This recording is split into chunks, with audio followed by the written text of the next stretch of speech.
नमस्कार जी। मैं डॉक्टर संजीत कुमार, वरिष्ठ वैज्ञानिक, कृषि विज्ञान केंद्र सोनभद्र, जो नरेंद्र देव कृषि एवं प्रौद्योगिक विश्वविद्यालय कुमारगंज फैजाबाद के दिशा निर्देशन में कार्य कर रहा है। अपनी तरफ से तथा अपने विश्वविद्यालय की तरफ से आप सभी किसान भाइयों का हार्दिक स्वागत और अभिनंदन करता हूं। किसान भाइयों, जैसे कि आप यहां पर देख रहे हैं, ये ढैंचे की फसल है जिसको हरी खाद के लिए उगाया गया है।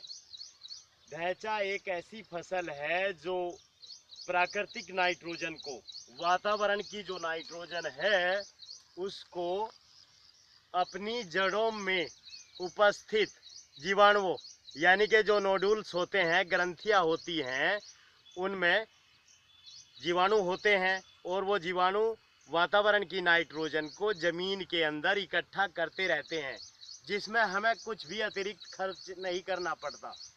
तो किसान भाइयों, ढैंचा एक बहुत उपयोगी फसल है जिसको हम रबी की फसलों की कटाई के बाद, जैसे गेहूं की कटाई या जौ की कटाई आदि की कटाई के बाद, हम इसको जायद के सीजन में हम उगाते हैं हरी खाद के रूप में।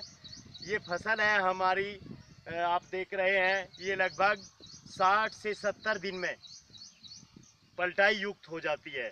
तो जैसे ही ये फसल लगभग 4-4.5 फीट होती है, तो इसको हम हैरों की सहायता से, जैसे यहाँ पर देख रहे हैं, पलट देते हैं और उसमें पानी भर देते हैं।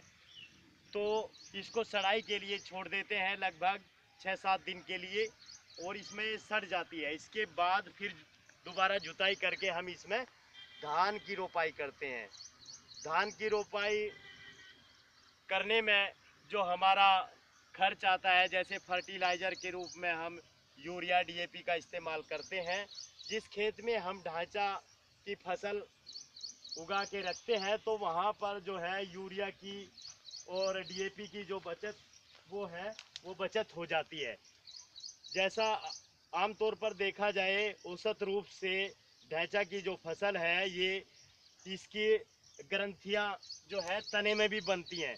तने में भी ग्रंथियां बनती हैं, जड़ के अंदर तो बनती हैं, तो तने में भी ग्रंथियां बनती हैं। लगभग 40 से 70 किलोग्राम नाइट्रोजन 1 हेक्टेयर में, यही लगभग 60 से 65 दिन में इकट्ठी हो जाती है, जो धान की फसल के लिए बहुत उपयोगी है। ढैंचे को जब हम जमीन में पलट देते हैं, जैसा यहाँ पर आप देख रहे हैं, यहाँ पर इस खेत में पलटा गया है और पानी भर दिया गया है, तो ढैंचे के अंदर जो कार्बनिक जो पदार्थ है और उसका वनस्पतिक भाग है, उसमें लगभग सारे पोषक तत्व मौजूद रहते हैं।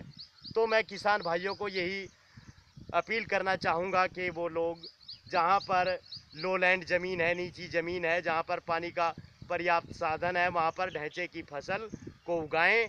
और माननीय जो प्रधानमंत्री नरेंद्र मोदी जी हैं, उनका सपना भी साकार हम कर सकते हैं।